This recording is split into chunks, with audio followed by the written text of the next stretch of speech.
Good day, Scorpio, and welcome to my channel. This is your weekly reading for September 23rd to the 29th. If you're new here, welcome. If you're coming back, welcome back. I hope you're all doing well, and I hope this reading resonates with you. Once again, my AC is on because the humidity is high. Just to let you know, that's what that noise is in the background. Let's get to it. Universe speak. Spirits guide. What needs to be known. What lessons need to be learned. King of Spades. Four Hearts. Ten of Hearts. And Two of Spades. So, your general energy for the week is the Two of Spades. Broken communication. So, yeah, you're going to have some broken communication this week. Coming up in this position, this can be multiple broken communications, possibly with the same person or with many people. The cards say to not look into yourself for the answers, right? Don't go at this broken communication on your own. You want to seek out wisdom from somebody that is wise to whatever the subject matter is. Say the subject matter is math, then you want to search out somebody that's good at math. If it's about relationships, somebody that's good at relationships, and that person will help you take care of this broken communication. At the beginning of the week, you have the King of Spades, leadership. Yeah, so you might be in the position of leadership here at the beginning of the week. And this doesn't necessarily mean leadership at work. It can be leadership as in your family, like you have to lead your family or whatever. And the cards are warning you to make sure that you don't lead with your ego, right? Nobody wants to follow an egotistical ass, so you need to use your head, have your wits about you. If this is about work, well, even if it is about family, if it's your leading your family or work, make sure to keep an open mind, right? Take on people's opinions, take on their ideals and whatnot. And when it comes to family, that includes your kids. Sometimes kids come up with good ideas. So take them in. Don't just smash them down because A, you're the leader or whatever, or B, you just think that they shouldn't. They're kids, so they don't know what they're talking about. But yeah, so don't let that ego take over. Use your head and keep your mind open. And when you're a leader, that can definitely bring up some broken communication. Definitely. So definitely search out somebody that's wise to the communications. In the middle of the week, you have the Four Hearts. Retreat and refocus. Yeah, so you're going to have some past thoughts that are going to be overwhelming and disappointing, and they're going to cause you emotional stress.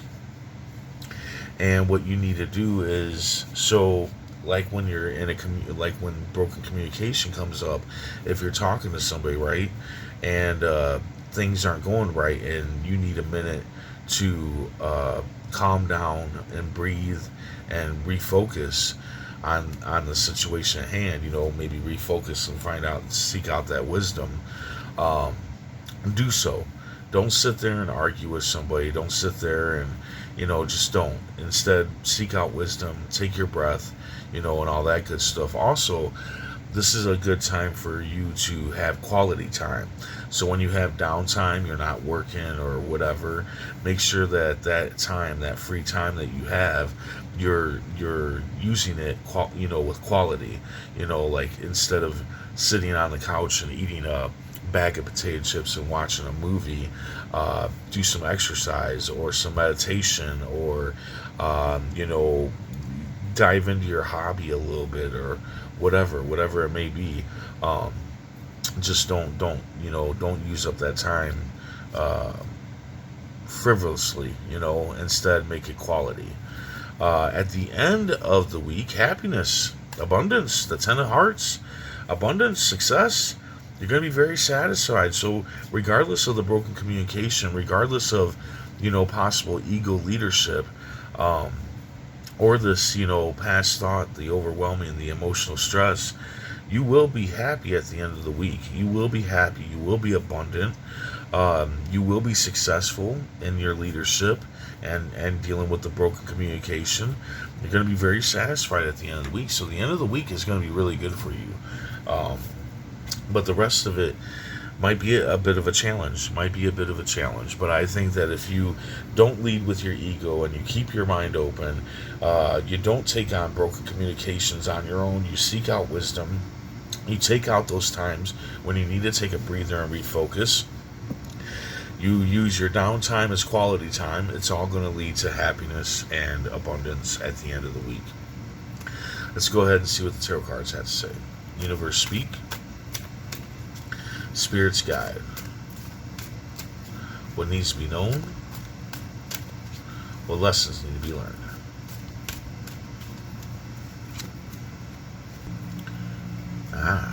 You got the Queen of Swords here. So the Queen of Swords is very well kept, very pristine, like very independent, type of person that keeps their goals and stuff in mind, and they live by a schedule and whatnot, and their purpose is to help other people be the same, to upgrade themselves, to bring themselves up to a higher standard as she is, so I'm thinking this is the wise person. I think this is the wise person. So what you're looking for is you're looking for somebody that is just well kept, very independent, very goal oriented, very on schedule and whatnot. I feel like that's who you need to search out for wisdom. But I also think that that's also how you need to lead. You need to lead by example, right? You need to be more so, what am I trying to say? More schedule oriented, more on track of what you're trying to do and whatnot, rather than being egotistical and out of control and whatnot. You need to be more straightforward and lead, correctly. So there you go. I hope this resonates. I hope it helps in some way. If it does, hit that like button, and if you would, please comment, share, and subscribe. I hope to see you back here next week, and until then, stay safe, stay mindful, and stay healthy.